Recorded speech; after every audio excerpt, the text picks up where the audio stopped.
Welcome to our channel कहानी land. बच्चों के लिए उर्दू कहानियाँ। एक दफा का जिक्र है, एक घर जंगल के बेचूं बेचे गरीब लकड़हारा अपनी बीवी और 3 बेटियों के साथ रहता था। हर रोज वो जंगल में जाता, लकड़ियां काटता और इन्हें गांव में बेच कर रोजी कमाता। एक शाम जब आसमान सुनहरी, नारंगी और गुलाबी रंगों से जगमगा रहा था, इसने अपनी बीवी से कहा, कल हमारी सबसे बड़ी बेटी को मेरा खाना, क्योंकि काम लंबा है और घर लूटने में देर हो जाएगी। अगले दिन बड़ी बेटी ने एक छोटी सी टोकरी में रोटी, पनीर और यखनी का एक प्याला रखा और रवाना हो गई। लेकिन जंगल खना था, दरख्तों की सरसराहट हवा के साथ मिलकर सरगोशों जैसी लग रही थी। जैसे जैसे सूरज ढलने लगा वो रास्ता भूल गई। अंधेरा एक भारी चादर की मानिंद फैलने लगा और खौफ ने उसके दिल को जकड़ लिया। जैसे ही खौफ इस पर हावी होने लगा, उसे दरख्तों के दरमियान एक मध्यम रोशनी झिलमिलाती नजर आई। वो इस रोशनी की तरफ पड़ी और एक वीरान झोंपड़ी पर पहुंच गई, जिसकी लकड़ी की खिड़कियां पुरानी और बोसीदा लग रही थी, जबकि चमनी से धुएं के हल्के हल्के मुरगोने उठ रहे थे। उसने हिचकिचाते हुए दरवाजा खटखटाया। दरवाजा चरचराते हुए खुला और इसके सामने एक झुका हुआ बूढ़ा आदमी खड़ा था, जिसकी लंबी सफेद दाढ़ी थी और अनखी तेज और चौकन्ना थी। इसके पीछे एक मुर्गी, एक मुर्गा और एक धब्बेदार गाय खड़ी थी, जिनकी अनखी मोमबत्ती की मध्यम रोशनी में चमक रही थी। लड़की ने अदब से कहा, शाम बखैर हुजूर, में रास्ता भटक गई हूँ, क्या मुराद यहाँ गुजार सकती हूँ? बूढ़ा आदमी जानवरों की तरफ मुड़ा और पूछा, क्या हम उसे अंदर आने दे? जानवरों ने सरा लाया, तब तुम यहाँ रह सकती हो। बूढ़े ने कहा, मगर पहले तुम्हें खाने की तैयारी करनी होगी। सबसे बड़ी बेटी ने मजेदार खाना बनाया और बूढ़े के सामने एक भान पर अराती हुई प्लेट रख दी, मगर जब वो खुद खाने बैठी तो उसने इन जानवरों को नजरअंदाज कर दिया, जो भूखी नजरों से उसे देख रहे थे। रात को जब उसने सोने के लिए बिस्तर मांगा तो बूढ़े आदमी ने सीढ़ियों की तरफ इशारा करते हुए कहा, तुम ऊपर जाकर सो सकती हो। लड़की शकरगुजार दिल के साथ सीढ़ियां चढ़ने लगी। जैसे ही वो बिस्तर में घुसी, एक तेज चरचराहट सुनाई दी। अचानक फर्श के नीचे एक दरवाजा खिला और एक चीख के साथ वो अंधेरे में जा गिरी। अगली सुबह जब माँ हैरान हुई कि उसकी बेटी वापस क्यों नहीं आई, तो उसने अपनी दूसरी बेटी को खाना देने के लिए भेजा। वो भी रास्ता भटक गई। उसी पर इसरार झोंपड़ी तक पहुंची और वहां पनाह मारी। अपनी बहन की तरह उसने भी खाने की तैयारी की, मगर भूखे जानवरों को नजरअंदाज कर दिया। और उसी तरह जब वो रात को बिस्तर में गई तो फर्श नीचे खसक गया और वो भी अंधेरे में गिर गई। तीसरे दिन लकड़हारे की सबसे छोटी बेटी, जो निहायत नेक दिल और मेहरबान थी, अपने वालिद का खाना लेकर रवाना हुई। जंगल के दरख्त सरगोशियां कर रहे थे, उनके साए लंबे और परा इसरार थे, मगर वो बहादुरी से उगे बढ़ती रही। जब शाम का अंधेरा फैलने लगा तो उसे भी वही तन्हा झोंपड़ी नजर आई। बूढ़े आदमी ने दरवाजा खोला तो सबसे छोटी बेटी ने उसे एक गर्म जोशी भरी मुस्कुराहट के साथ सलाम किया, मोहतरम बुजुर्ग, मैं रास्ता भटक गई हूँ, क्या मैं रात यहाँ गुजार सकती हूँ? बूढ़े आदमी ने एक बार फिर अपने जानवरों की तरफ देखा, क्या हम उसे अंदर आने दे? उसने पूछा। जानवरों ने हाँ में जवाब दिया। तुम ठहर सकती हो, बूढ़े आदमी ने रजामंदी जाहिर की, लेकिन पहले तो मैं रात का खाना तैयार करना होगा।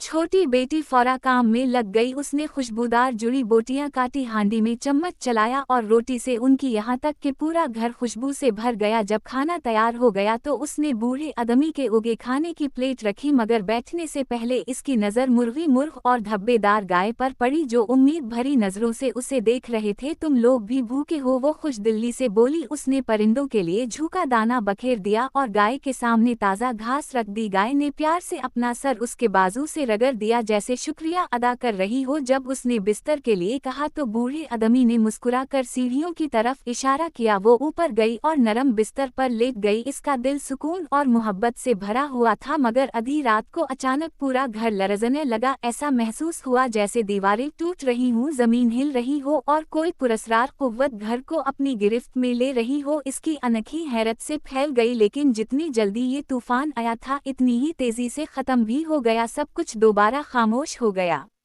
अगरचे वो हैरान थी, मगर जल्द ही इसकी पलकें बंद हो गई और वो सुकून से नींद की वादी में चली गई। जब वो बेदार हुई, लड़की ने अपने दिल पर हाथ रखा। इसका सांस हैरत से रकसा गया। पुरानी बोसीदा काटेज की दीवारें पिघल कर गायब हो चुकी थी और इसकी जगह एक अजीम उशान महल नमूदार हो चुका था, जहां सुनहरी फानूस जल मिला रहे थे, सिंगा मुरम्मर के फर्श चमक रहे थे और ऊंची दीवारों पर सजे रंगीन शीशे की खिड़कियां रोशनी बखेर रही थी। जैसे ही लड़की ने हैरत से पलकें झपकाएं, इसके सामने एक खूबसूरत नौजवान शख्स खड़ा था। वो कमजोर सफ़ेद बालों वाला बूढ़ा शख्स नहीं रहा था जिससे वो गुज़श्ता रात मिली थी। इसकी गहरी अनोखी मोहब्बत और तशक्कुर से चमक रही थी और इसके चेहरे पर मुस्कुराहट जोश व खुशी से भरी हुई थी। वो शाहाना लिबास में मलबूस था। तुमने ये जादू तोड़ दिया है, उसने कहा। इसकी आवाज़ जज्बात से लबरेज और दिलकश थी। जालिम परी ने मुझ पर एक खौफनाक जादू कर दिया था जिसकी वजह से मुझे एक तन्हा झोंपड़ी में बूढ़े आदमी की सूरत में कैद कर दिया गया था। मैं तब तक आज़ाद नहीं हो सकता था जब तक कि एक नेक दिल औरत ना होती जो न सिर्फ इंसानों बल्कि जानवरों पर भी मेहरबानी करती। तुम्हारी रहम दिली और शफकत ने मुझे इस कैद से आज़ाद कर दिया। शहजादे ने 2 दरबारियों को बुलाया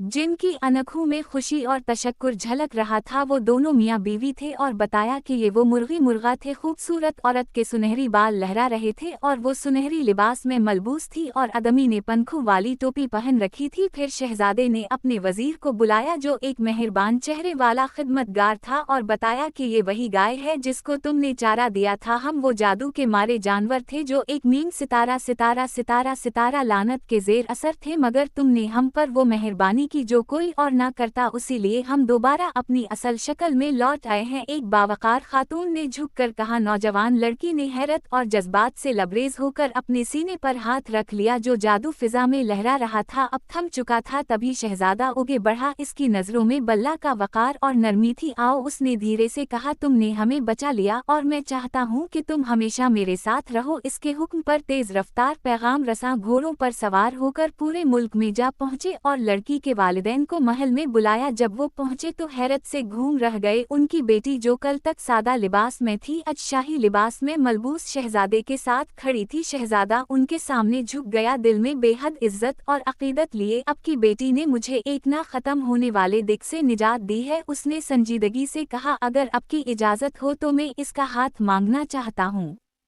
लकड़हारा और उसकी बीवी जिनकी आंखों में खुशी के आंसू झिलमिलाने लगे अपनी बेटी को गले लगाकर रजामंद हो गए, मगर इंसाफ अभी मुकम्मल ना हुआ था। शहजादे ने अपने शाही मुहाफिजों की तरफ देखा और मजबूत लहजे में कहा, खुद गर्ज बहनों को वो सबक सिखाना होगा जो इन्होंने कभी ना सीखा। चुनाचे बड़ी और दरमियानी बहनों को एक घने जंगल में भेज दिया गया जहाँ इन्हें एक कोयला की कान में लगा दिया गया। वहाँ वो इस वक्त तक सख्तियों में रहेंगी जब तक कि उनके दिलों में नरमी और आजज़ी ना अलिफ जाए, ना सिर्फ इंसानों के लिए बल्कि हर जानदार के लिए। जब उनके दिल बदल जाएंगे तभी इन्हें वापसी की इजाज़त मिलेगी। और जहाँ तक सबसे छोटी बहन का ताल्लुक था वो शाही रेशमी लिबास में मलबूस की गई और महल की शहजादी करार पाई। शादी का जश्न इतना शानदार था कि कई दिनों तक जश्न जारी रहा।